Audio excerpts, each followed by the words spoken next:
उद्धार होगा। किसकी आत्मा के द्वारा? यीशु मसीह की आत्मा के दान के द्वारा इसका प्रतिफल मेरा उद्धार होगा। इसका प्रतिफल मेरा क्या होगा? उद्धार होगा। उद्धार किसके पास है? बोलो यीशु मसीह के पास। आज हम परमेश्वर के पास क्यों आ रहे हैं? क्यों आ रहे हो आप? हैं? आप जहां आपको पता है कि उद्धार और अनंत जीवन प्रभु यीशु मसीह के पास ही है, और जो उसके पास आता है परमेश्वर उसे देता है, क्योंकि आपको पता चला है कि वाकई मसीह के पास आने से हमारे जीवन में क्या बदलाव आया है। आपको पता चला कि आपको ये पता चला मसीह में आने के पास कि आपकी आत्मिक आंखें खुली है। हालेलुया। क्योंकि आत्मिक आंखें शैतान क्या करके रखता है? बंद करके रखता है। वो संसार में लगा के उसको चलता है कि हाँ भाई हम संसार में होकर चलेंगे तो क्या कहते हैं, वो परमेश्वर से क्या होंगे? दूर हो जाएंगे। लेकिन परमेश्वर के पास जब हम आते हैं तो परमेश्वर क्या करता है? हमारी आत्मिक आंखों को खोलता है। अच्छा बुरा हमें तब क्या होता है? पता चलने लगता है। हालेलुया। जिसके पास आत्मिक आंखें होंगी उसे कभी भी कोई चीज गलत नहीं दिखेगी। या दिखेगी? है? या दिखेगी? कहाँ ध्यान है? पीछे थोड़े सारे क्या कर रहे हो? बैठो तो तुम्हें नहीं लगते।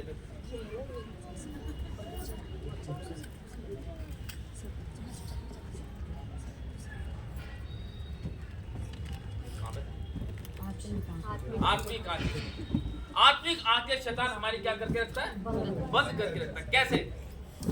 जब आदम और हव्वा आदम की वाटिका में थे तो शैतान उनके पास आया। उसने क्या कहा हव्वा से? क्या कहा था? पीछे वाले हैं? क्या सच्चाई परमेश्वर हैं? बोलो तू, बोलो। क्या बोला था? शैतान ने कहा ये फल निकाला।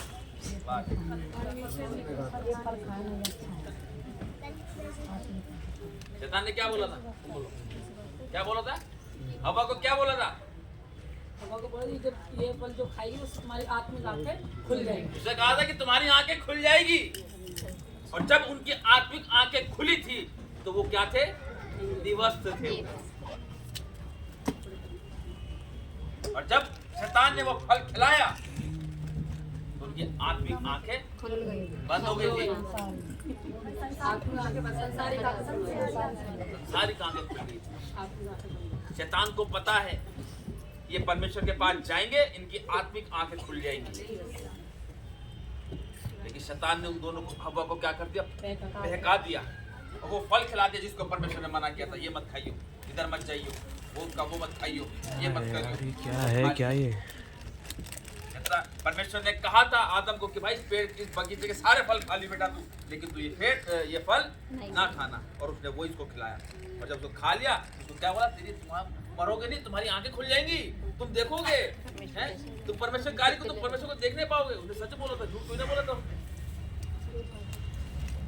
शैतान भी झूठ कई बार सच बोलता है वो। हालेलुया। आज शैतान पता है क्यों हमारे पीछे पड़ा हुआ है? हमारे नहीं, लोगों के पीछे क्यों पड़ा हुआ है? वो इसलिए पड़ा है ताकि कोई भी परमेश्वर के पास ना जाए। अगर उसको पता ये जाएंगे तो उनकी आत्मिक आंखें खुल जाएंगी और ये अच्छे और बुरे को जान जाएंगे। हालेलुया।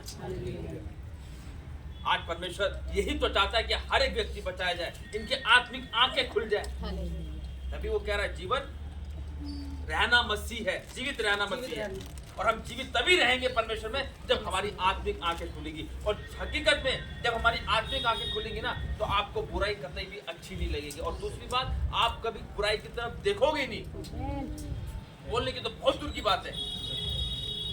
वो चीज आपको दिखेगी लेकिन आपकी आंखें ऐसी होगी कि आपको चीज नहीं दिखेगी। परमेश्वर आपको साइड करता हुआ ले आएगा। परमेश्वर आपको मार्गदर्शन करेगा। जहां पे बुराई होगी परमेश्वर वहां से सीधा निकाल देगा, नहीं मोड़ेगा वहां पे। वो आपका रुख ही बदल के कर देगा क्योंकि उसको पता है इसकी आत्मिक आंखें खुली। हालेलुया। अपनी आत्मिक आंखों को खोलना परमेश्वर से मांगना है। क्या परमेश्वर हमारी आत्मिक आंखों को खोल कि हम जान सके, क्या वो चीज देख सके। और एक पवित्र आत्मा हमारी अगुवाई करता है वो। हालेलुया। तभी वो कह रहा है कि और यीशु मसीह की आत्मा के दान के द्वारा इसका प्रतिफल हमारा उद्धार होगा। हालेलुया। और मैं तो यह हार्दिक लालसा और आशा रखता हूँ मैं तो हार्दिक लालसा और आशा रखता हूँ कि मैं किसी बात में लज्जित ना हूँ, कि मैं किसी बात में क्या हूँ, लज्जित ना हूँ। और पर जैसे मेरे प्रबल साहस के कारण मसीह की बड़ाई मेरी देह के द्वारा सदा होती रही है, वैसे ही अब भी हो, अब भी हो, चाहे मैं जीवित रहूं या मर जाऊं। चाहे मैं जीवित रहूं चाहे मैं मर जाऊं, परमेश्वर की बड़ाई मेरी देह से होती रहे। आज परमेश्वर ने देह दे रखी है, लेकिन मैं परमेश्वर की बड़ाई तो हो नहीं रही। इससे क्या हो रहा है? परमेश्वर की बुराइयां हो रही हैं। हालेलुया। हैं? आज क्या हो रहा है? यही तो हो रहा है। परमेश्वर के प्रति लोग कितना बुड़बुड़ा रहे हैं, अरे ये तो ईसाई बना रहे हैं, अरे ये तो ये कर रहे हैं, अरे ये तो वो कर रहे हैं। अरे कौन किसको क्या कर रहा है? आप सबको पता है कौन ईसाई बना रहा है? कोई ईसाई नहीं बना रहा। अगर आप परमेश्वर के पास आ रहे हैं तो यहाँ पर आपको परमेश्वर के बारे में बताया जा रहा है, अच्छा और बुराई के बारे में बताया जा रहा है कि हाँ भाई अच्छी चीज क्या है और बुरी चीज क्या है, आपको क्या छोड़ना है और किस चीज को आपको एक्सेप्ट करना है। ये बातें परमेश्वर हमसे कहता है ताकि हर एक व्यक्ति बचाया जाए। तभी वो कह रहा है उद्धार यीशु मसीह के आत्मा के दान के द्वारा हमारा क्या होगा? उद्धार होगा। पवित्र आत्मा हमारा रक्षक है, वो हमारी अगुवाई करता है। तब यीशु मसीह ने वो रक्षक छोड़ा हमारे लिए। छोड़ा कि नहीं छोड़ा? हालेलुया। और क्योंकि मेरे लिए जीवित रहना मसीह है, क्योंकि मेरे लिए, देखो, मेरे लिए जीवित रहना मसीह है और मर जाना लाभ है। और मर जाना लाभ है। अब जो लोग मसीह में क्या होता है, डरते हैं, अरे यार वो क्या कहेंगे, अब मैं तो नहीं जा रही भाई, अब मैं तो नहीं जा रहा। आज लोग बोलते हैं यार कि ऐसा होता है, अरे क्या होगा, इंसान क्या करेगा? अगर देखो, हकीकत में परमेश्वर का वचन कहता है जो इस पृथ्वी पर आया उसका जाना निश्चय है। जो आया उसका जाना निश्चय। हर समय, हर चीज का समय है, आने का समय और जाने का भी समय। उठाओ,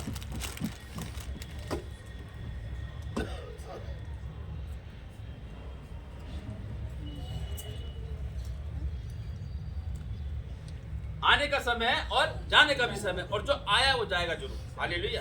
तो देखो, जब तक हम इस पृथ्वी पर हैं तब तक इस देश अपने परमेश्वर के कार्य को तो करे कम से कम है। आज हकीकत में आज लोग ना अपने कामों में ऐसे उलझ गए कि परमेश्वर का बस थोड़ा सा ही ध्यान रहता है। हालेलुया। जब हम अपना जीवन परमेश्वर को देंगे तभी तो वो हमारे पास आएगा। जब हम परमेश्वर से दूर हो जाएंगे तो परमेश्वर हमारे पास कहाँ से आएगा? हम जब उसे पुकारेंगे नहीं तो परमेश्वर हमारे पास कहाँ से आएगा? या आएगा? हालेलुया। क्या कह रहा है? जीवित रहना मसीह है, जीवित रहना मसीह है और मर जाना लाभ है। और मर जाना लाभ है। पर यदि शरीर में जीवित रहना ही मेरे काम के लिए लाभदायक है तो मैं नहीं जानता कि किसको चुनूं। अगर वो क्यों साख कह रहा है, क्या कह रहा है? पर यदि शरीर में रहना, शरीर में जीवित रहना ही मेरे काम के लिए लाभदायक है तो मैं नहीं जानता जी किसको चुनूं। शरीर को चुनूं या आत्मा को चुनूं? अब लोग शरीर क्या है? अब देखो, लोग वचन कहता है, क्या कहता है वचन? कि शरीर पे मन ना लगा, है ना? शरीर पे मन लगाना तो क्या है? मृत्यु है ना? लेकिन आत्मा पे मन लगाओ। अभी मैं आपको क्या बताता हूँ, वही तो बताता, हमें क्या मांगना है परमेश्वर से? हमें परमेश्वर की इच्छा के अनुसार मांगना है। परमेश्वर हमें यहाँ का कुछ नहीं चाहिए, क्योंकि सब यही रह जाएगा। यहाँ तक कि शरीर भी यही मिट्टी में मिल जाएगा, लेकिन आत्मा जिसने दी उसके पास वापस उसके पास परमेश्वर उसका न्याय करेगा। हालेलुया। तभी वो यहाँ पर कह रहा है कि पर यदि शरीर में जीवित रहना ही मेरे काम के लिए लाभदायक है तो मैं नहीं जानता कि किसको चुनूं। हमें चुनना है तो अपनी आत्मा को तैयार करना है कि हमारी आत्मा के जरिए बहुत सी आत्मा और बचाई जाए। आज खुद बचे रहे, औरों को नहीं बचा रहे। आज खुद परमेश्वर का वचन सुन रहे, औरों को नहीं सुना रहे। आज तुम पूरे भर गए हो, अरे उसको खाली तो करो अपने आप को, ताकि और लोग भी बचाए जाए। अरे किसी को तो बताओ, कोई तो परमेश्वर का वचन सुनेगा, किसी के तो जीवन में चमत्कार करेगा परमेश्वर, और जिसके जीवन में चमत्कार करेगा परमेश्वर अपना आप उसको वापस लेकर आएगा। हालेलुया। वो कह रहा है वहां तक तुम पहुंच ही नहीं पा रहे, फसल तैयार खड़ी है, मजदूर थोड़े। अरे मजदूर बनो तो सही। वचन कहता मजदूर अपनी मजदूरी का हकदार है। जब आप परमेश्वर के लिए कार्य करोगे अपनी लाइफ के अंदर तुम चमत्कार को, क्या आशीष को आते हुए भी देखोगे। आज हम काम कहाँ कर रहे हैं? आज सुबह उठते हैं, वो झाड़ू पोछा बर्तन बांटे खाने पीने के उसमें लग जाते हैं। ये काम, बहुत काम करते हैं। अरे परमेश्वर के लिए क्या काम कर रहे हैं? क्या काम कर रहे हैं यहाँ पे तो कह रहा है जीवित रहना क्या है? मसीह है। आज हम अपने लिए जी रहे हैं। अभी घर जाएंगे, क्या बनाएंगे जी? आज तैयारी हो जाएगी शाम की, तैयारी करने लगेंगे अब यहाँ से जाते के साथ। आज तो नया साल है, चलो भाई आज पकौड़े बनाएंगे, आज चाय पकौड़े बनाएंगे, कोई खींचने वाला लाएगा, हैं? कोई कुछ लाएगा, कोई कुछ लाएगा, हैं? अभी तो रखे होंगे, सबने ला के रख दूंगा। हाँ ला के रख दो, कि जाएंगे ना तब बनाएंगे, जैसे कि मैं रख कर आया हूँ। हालेलुया।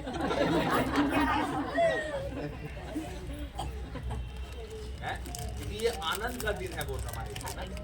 क्यों आनंद का दिन है पता है आपको? कि परमेश्वर ने 24 साल हमको क्या करा? संभाल के, है ना? कितने लोग इस दुनिया फानी से हमारे बीच में से चले गए, इस कलीसिया में से जो बुजुर्ग। देखो सबसे बड़ी बात परमेश्वर का मैं धन्यवाद करता हूँ कि परमेश्वर ने देखो समय पर उनको उठाया, है ना? समय पर उनको उठाया। ऐसे नहीं कि भाई आधी उम्र में उसको उठा लिया। ये परमेश्वर का अनुग्रह है आप लोगों पर। आप इस चीज को मानो या ना मानो, समस्या आई होंगी। अभी वो है ना हमारे बीच में, उनके बेटे के ऊपर काफी समस्या आई, वो चला गया, कहीं छुरी पूरी भी चल गई, लेकिन परमेश्वर ने उसको क्या करा? ये क्या है? ये उसकी महाकरुणा का तो फल है, ये आपके जीवन के अंदर है। कहता है मेरे में बने रहो बस।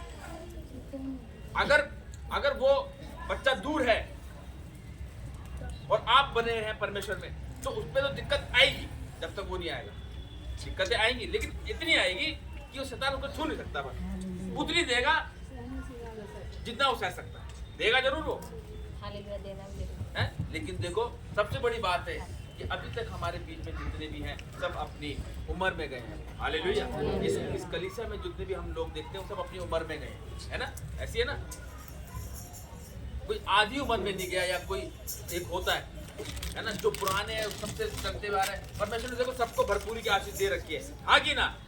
दे रखी कि नहीं दे रखी है ना? तो परमेश्वर हर चीज को देखता है। वो ये नहीं देखता यार ये नहीं आ रहे तो कोई बात नहीं, वो देखता है अगर तुम आ रहे हो तो तुम्हारे परिवार को संभाल के रखता है। वो बस उतना रखता है वो संभाल के कि यार ये मेरी बेटी आ रही है। क्योंकि देखो न्याय सबका होगा, न्याय सबका होगा। ये नहीं कि हाँ भाई आप आ रहे तो आपके बच्चे फ्री में जाएंगे साथ में, जैसे आलू टमाटर का धनिया पहले फ्री मिलता था। ऐसे नहीं होगा, ऐसे नहीं होगा। अब सबका हिसाब करेगा परमेश्वर। जो आप कर रहे हैं उसका हिसाब आपसे लेगा, जो आपके बच्चे आपके हस्बैंड आपकी वाइफ कर रही है उसका हिसाब परमेश्वर उनसे लेगा। जो यहाँ पर बैठा है उसका हिसाब परमेश्वर उनसे लेगा, जो घर पे बैठा है उसका हिसाब उनसे लेगा। इसलिए कहता है वो मुझ में बने रहो। वो कुछ नहीं मांग रहा आपसे, वो कहता संडे मेरा को दे दो, मेरा संडे। बस आप संडे को भी इस्तेमाल हो रहे हो, परमेश्वर के उस संडे को आप यूज कर रहे हो, लेकिन आप 31 के 31 दिन पूरे दिन काम कर रहे हो, लेकिन तब भी आप वहीं के वहीं बने पड़ो, तो उसका फायदा नहीं है। कोई यह है फायदा? ये 31 दिन तुम काम कर रहे हो और आप अच्छे ऊंचाई पे जाते हुए दिख रहे हो तो समझ में आता है? लेकिन वचन भी तो हमसे कुछ कह रहा है कि मेरे पवित्र दिन को अशुद्ध ना करो। और तुम मेरे पवित्र दिन में अपनी इच्छा को पूरी करोगे तो फिर वो तो बेकार है। हालेलुया।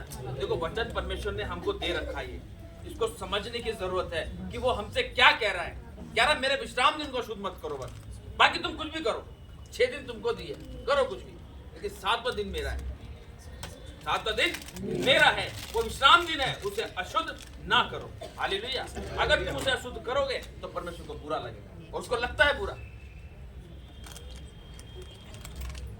लेकिन फिर भी वो क्या करता है? दया करके रखता है। अब मेरा बेटा मानेगा, अब मानेगा, अब मानेगा, अब मानेगा। ये मत सोचो कि आज ही बहुत है, बस नहीं। हमें परमेश्वर में बने रहना है। आप भी बढ़ो, औरों को भी बढ़ाओ, तभी तो परमेश्वर की आशीष को वो लोग इस्तेमाल कर पाएंगे। आज आप भी तक आशीष पहुंच पा रही है, आपके आस पड़ोस वाले, आपके रिश्तेदार, वो सब ऐसी लाइफ जी रहे हैं। अरे उनको भी तो बचाओ, या नहीं? हालेलुया। इस नए साल में अपने यार रिश्तेदारों को, यार दोस्तों को, आस पड़ोस वालों को, उनको भी बताओ कि यार बस बहुत हुआ, कहाँ जी रहा है तू, कौन सी लाइफ में जी रहा है। उनको बताओ परमेश्वर के बारे में। बताना आपका काम है, बीज बोना आपका काम है, बढ़ाना परमेश्वर का काम है। हालेलुया। और बढ़ाता परमेश्वर ही है। आप उसको बताओ और उसके लिए बस प्रार्थना करो, देखो परमेश्वर कैसे आशीष करेगा आप लोगों को। हालेलुया। और पर यदि शरीर में जीवित रहना ही मेरे काम के लिए लाभदायक है तो मैं नहीं जानता कि मैं किसको चुनूं, क्योंकि मैं दोनों के बीच अधर में लटका हूँ। जी तो चाहता है कि कूच करके मसीह के पास जा रहा हूँ, क्योंकि यह बहुत ही अच्छा है। देखो जो हकीकत में जो लोग मसीह में बने होते हैं ना, वो यही चाहते हैं कि यार बस मैं मसीह में बना रहा हूँ, संगति होती रहे, मैं प्रार्थना, आराधना, वर्शिप बस ऐसे ही करता रहूँ। हालेलुया। वो तो देखो ऐसा है कि अभी यहाँ तो सिर्फ संडे को ही चर्च लगता है, संडे को तंबू लगता है पूरा। अगर जब एक इंसान जब नियुक्त हो जाता है ना, और जहाँ वहाँ पे हर दिन जब वर्शिप प्रार्थना होती है तो वो चीज़ अलग ही होती है, फिर मन नहीं करता वहाँ से जाने का। हालेलुया। ये हकीकत बात बता रहा हूँ मैं आपको। ये तो सिर्फ अभी संडे को संडे यहाँ पे तैयार होता है परमेश्वर का भवन, ये फिर उसके बाद एक घर बन जाता है। हालेलुया। लेकिन जब नियुक्त चीज नियुक्त हो जाती है तो परमेश्वर की जब वहाँ पे आराधना, वर्शिप, प्रार्थना होती रहती है तो परमेश्वर का आत्मा वहाँ पे काम करता है। लोग आते हैं और आशीषित होकर जाते हैं। हालेलुया। और जी तो चाहता है कि कूच करके मसीह के पास जा रहा हूँ क्योंकि ये बहुत ही अच्छा है, परंतु शरीर में रहना तुम्हारे कारण और भी आवश्यक है, इसलिए कि मुझे इसका भरोसा है। अतः मैं जानता हूँ कि मैं जीवित रहूंगा वरन तुम सबके साथ रहूंगा, जिससे तुम विश्वास में दृढ़ होते जाओ और उसमें आनंदित रहो। और जो घमंड तुम मेरे विषय में करते हो वह मेरे फिर तुम्हारे पास आने से मसीह यीशु में अधिक बढ़ जाए। केवल एक वचन और निकालेंगे,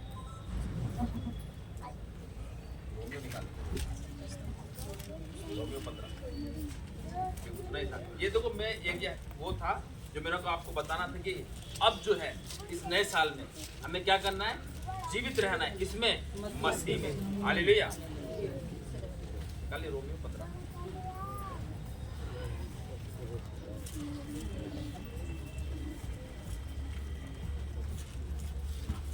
और उसकी एक आयत 15 की एक आयत देखेंगे। हेडलाइन में क्या लिखा है? दूसरों की उन्नति करो। दूसरों की उन्नति करो। आज इस साल के अंदर अभी जो आपको एक पॉइंट बताया मैंने, जीवित रहना मसीह में और दूसरों की उन्नति के लिए। अब इस नए साल में आपने दो चीज को क्या करना है, फॉलो करना है। जो करेगा वो आशीष को पाएगा। पढ़ेंगे इसको। अतः हम बलवानों को चाहिए कि निर्बलों की निर्बलताओं को सहें, ना कि अपने आप को प्रसन्न करें। हम में से हर एक अपने पड़ोसी को उसकी भलाई के लिए प्रसन्न करे कि उसकी उन्नति हो। हालेलुया। अभी मैं आपको क्या बता रहा था, ये तो बता रहा ना कि अपने भाईचारों को बताओ, रिश्तेदारों को बताओ, अपने पड़ोसियों को बताओ, ताकि क्या हो, उनकी उन्नति हो। हालेलुया। और ये देखो ऊपर में कह रहा था, अतः हम बलवानों को यह चाहिए कि निर्बलों की निर्बलताओं को सहे, ना कि अपने आप को प्रसन्न करे। आज लोग जो निर्बल, जो गरीब गुरबा लोग हैं उस पर चढ़ाई करते हैं। और इधर इधर है, और जो सही होते हैं भाई जरा ऐसे बोलते हैं ना, है ना। जो गरीब गुरबा लोग होते हैं ना उसे वो इधर, और जो सही होता है अरे थोड़ा बैठ जाओ, ये लैंग्वेज चेंज हो जाती है, होती कि नहीं होती। तो यहाँ पे परमेश्वर में क्या कह रहा है कि अतः हम बलवानों को चाहिए कि निर्बलों की निर्बलताओं को सहे, ना कि अपने आप को प्रसन्न करे। आज लोग अपने आप को प्रसन्न करते हैं। हालेलुया।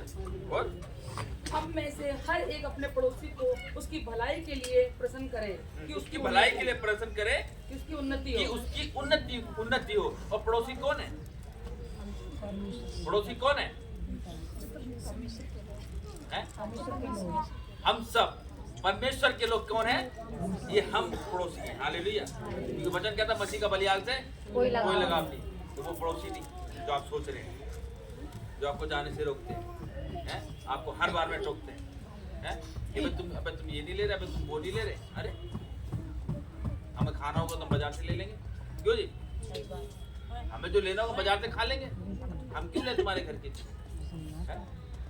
वो छुआछात करते हैं, अबे हम नहीं ले रहे इनके घर का, अरे हम नहीं खा रहे इनके घर का। अरे परमेश्वर ने हमें देने वाला बनाया, लेने वाला नहीं बनाया। हालेलुया। राजा की संतान है जो स्वर्ग में विराजमान है। हालेलुया। और जो विश्वास करता है वो हकीकत में परमेश्वर उसको देने वाला ही बनाता है, लेने वाला नहीं बनाता वो। इसलिए वचन कहता है अपने पड़ोसी की उन्नति के लिए उनको बुलाओ। और दूसरी बात, अगर कोई पड़ोसी तुम्हारा वैसे, देखो आज की डेट में मसीह का नाम काफी फैला हुआ है। आप कहीं भी चले आओ, कोई ना कोई व्यक्ति ऐसा मिल जाएगा कि हाँ भाई वो जानता होगा मसीह के बारे में। हालेलुया। जानता कि नहीं जानता होगा? तो उनको अगर जानता है, वो कहीं नहीं जा पा रहे, उनको बताओ, अरे मैं बैठी, अरे भाई तू क्यों बैठा, हाँ हमारे साथ। हालेलुया। तभी तो परमेश्वर का वचन और फैलेगा। वो देखो परमेश्वर ये चाहता है कि कोई भी व्यक्ति नाश ना हो, कोई भी व्यक्ति नाश ना हो। वो सच्चाई को जाने, सत्य के पीछे जाने, बुराई से दूर रहे, लड़ाई झगड़ों से, बुराइयों से, नशों से और क्या कहते हैं फिर की बातों से दूर रहे, जिसे कहते हैं। परमेश्वर ये चाहता है। हर एक बच्चा बचाया जाए, हर एक व्यक्ति बचाया जाए, वो नाश न हो परंतु वो अनंत जीवन को पाए। परमेश्वर का पृथ्वी पर आने का मकसद यही था कि हर एक व्यक्ति बचाया जाए और सच्चाई को जाने। और क्योंकि मसीह ने अपने आप को प्रसन्न नहीं किया, क्योंकि प्रभु यीशु मसीह ने अपने आप को प्रसन्न नहीं किया था, पर जैसा लिखा है, पर जैसा लिखा है, तेरे निंदकों की निंदा मुझ पर आ पड़ी। तेरे निंदकों की निंदा किस पे आ पड़ी? मुझ पर। प्रभु यीशु मसीह पर आ पड़ी, है ना। क्योंकि प्रभु यीशु मसीह पे निंदा लोग, अब देखो जब प्रभु यीशु मसीह को वो पकड़ा के जब ले गए थे राजा के सामने, तो उन्होंने कहा भाई किसको छोड़ूं, उसको छोड़ूं या बरअब्बा को छोड़ूं? उन्होंने क्या किस पे क्या कहा? बरअब्बा को। उस डाकू को छोड़ दिया उस निर्दोष के लिए। आज यही तो होता है, निर्दोष जेल में होता है और डाकू बाहर घूम रहे होते हैं। होता कि नहीं होता है? आज भी यही सीन है। क्यों? क्योंकि वो चलता आ रहा है पीढ़ी से पीढ़ी। वो डाकू बाहर घूम रहा है ना, वही उसकी संतानें जो सारे उलट पलट के ये लड़ाई झगड़े मार पिटाई ये सब जो होते हैं, ये उसी की संतानें घूम रही है। हालेलुया। जो करता कोई और है, भरते बेचारे निर्दोष है। उनको ही तो बचाना है। ऐसे लोगों को तो बचाने के लिए परमेश्वर ने अपनी जान दी, उस कलवरी क्रूस पर लटकाया गया वो, ताकि हर एक व्यक्ति बचा जाए। उसके लिए कोई पापी मनुष्य नहीं है, क्योंकि परमेश्वर का वचन कहता है मनुष्य को परमेश्वर ने अपने स्वरूप में बनाया, तो मनुष्य पापी नहीं हो सकता। लेकिन शैतान उनके अंदर घुसकर उनसे पाप कराता है। हालेलुया। आप उस चीज को समझे, आप उस चीज को समझे कि यार ये गलत काम है, मैं नहीं करूंगा आज से। ये देह परमेश्वर की है, उसने अपने स्वरूप में मुझे बनाया है। मैं जैसा भी हूं वो परमेश्वर का हूं। हालेलुया। मैं जैसी भी हूं परमेश्वर की हूं। आज लोग भेदभाव करते हैं, गोरा है, काला है, पीला है, सफेद है। क्या है? कुछ नहीं है, परमेश्वर है। बोलो, परमेश्वर ने बनाया है, और परमेश्वर ने जिसको बनाया है वो अद्भुत और उत्तम है वो। हालेलुया। आज लोग सुनते भाई मैं तो काला हूं, मैं तो गोरा हूं। नहीं, कुछ ही नहीं भाई, कुछ ही नहीं है। ये देखो आप मनुष्य हो बस, और परमेश्वर ने बनाया उसे और अपने स्वरूप में बनाया। सबसे बड़ी बात, किसी इंसान की पूंछ नहीं लगी हुई या लगी हुई है। क्यों? क्योंकि परमेश्वर ने अपने स्वरूप में उसे बनाया। वो जानता है उसे कि ये मेरा बेटा और ये मेरी बेटी है। वो इसलिए उसको बचाने के लिए आया, क्योंकि वो संसार के अभिलाषों में पड़कर शैतान के चुंगल में फंसे पड़े हैं। उससे भी बचाने के लिए परमेश्वर आया इस पृथ्वी पर, ताकि मेरे बच्चे बच जाएं, ये नाश न हो, ये उलट फेर की बातों से हट जाए, ये जाने मुझे पहचाने में इस पृथ्वी पर क्यों आया, मैंने क्यों बलिदान दिया, ताकि हर एक बच्चा बचाया जाए। हालेलुया। आज उसकी पुकार पता नहीं आप सुन पाते कि नहीं सुन पाते। जो सुनता है परमेश्वर से बात करता है, इसका मतलब, और परमेश्वर उसी से बात करेगा जो उसके बेटे, रियल बेटे और बेटियां होंगे। हालेलुया। परमेश्वर बात करता है, वो बताता है परमेश्वर सारी बातें।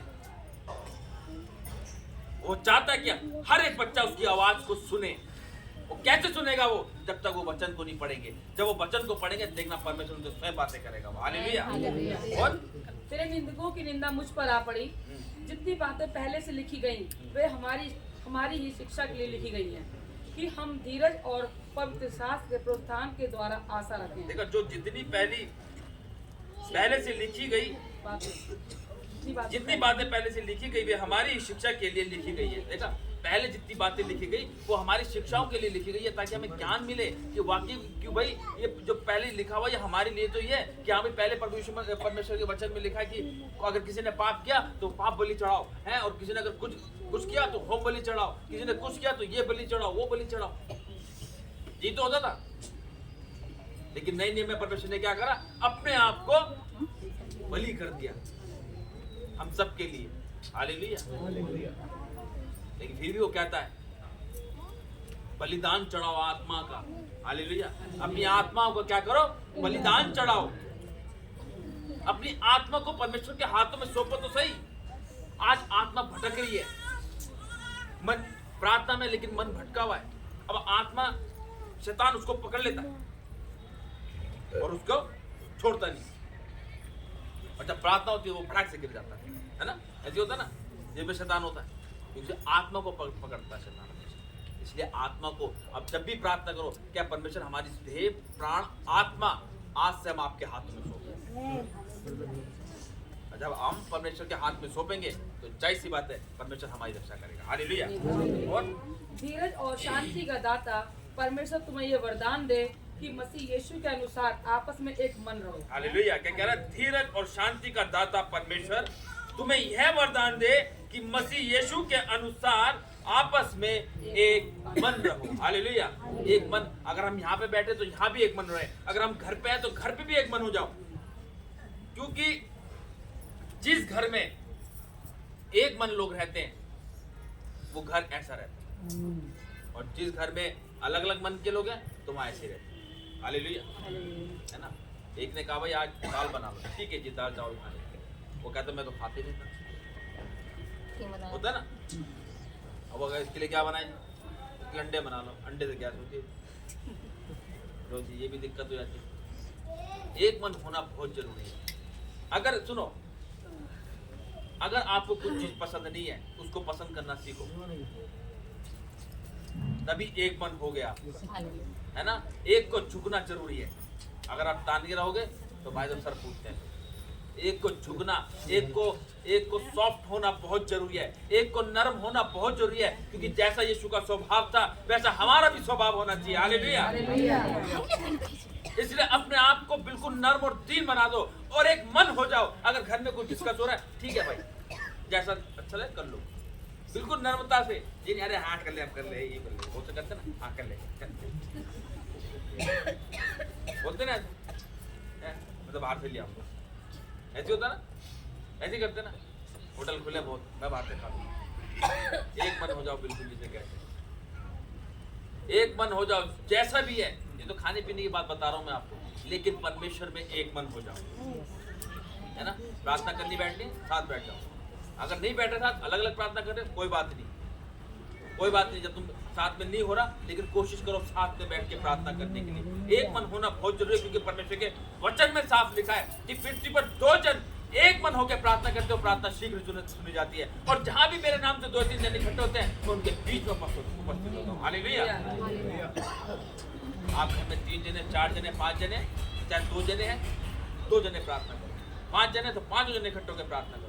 आज से अपने आप को बिल्कुल चेंज करो और उस चीज को हमेशा के लिए फॉलो करना। आने वाला ये साल हमारे लिए आशीष भरा होगा यीशु के नाम। हालेलुया। और मसीह यीशु के अनुसार आपस में एक मन रहो, ताकि तुम एक मन और एक स्वर में हमारे प्रभु यीशु मसीह के पिता परमेश्वर की स्तुति। देखो, एक मन और एक स्वर में हमारे प्रभु यीशु मसीह के पिता परमेश्वर की स्तुति करो। आज हम गाना भी गाते तो एक आगे जाता है, एक ईरान जाता है, एक कुरान जाता है, ताली भी बजाते यूं करके, तो एक ऊपर जा रही है, एक नीचे जा रही है। एक सुर बांधो उस चीज का। अगर गाना आपको गाना है तो पहले उसको देखो, ये रह कैसे जा रही है, इसका सुर कहाँ जा रहा है। पता चले एक तो यहाँ पे गा रहा है, सुर उसका भजन पूरे जा रहा है, तो ऐसे कोई ना होता है।